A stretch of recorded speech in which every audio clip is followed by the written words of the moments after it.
This tiny sensor mounted on a bumblebee is monitoring all kinds of important environmental data.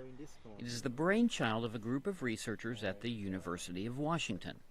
What made us start thinking about this was our prior work on building insect-sized robots. This is an insect-sized robot. It works, but the onboard battery adds too much weight to make it a good flyer. So the team decided to use a bee instead of a battery.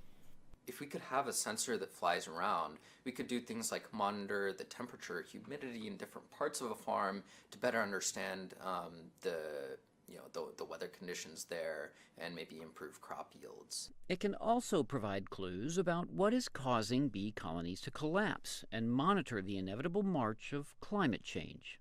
The other thing that we could do is use this as a platform for biology research itself to answer questions about what bees are doing, how their behavior is affected by, say, pesticides or changing climates and things like that.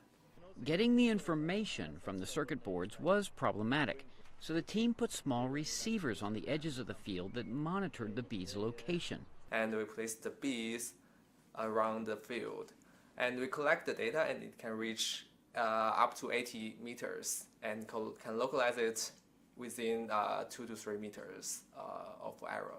So that's enough for the agriculture task that we want to target. The sensor is incredibly lightweight and doesn't seem to change the bees' flight patterns or behavior, so the team is considering adding some components. We're trying to see next what other things we can put on it.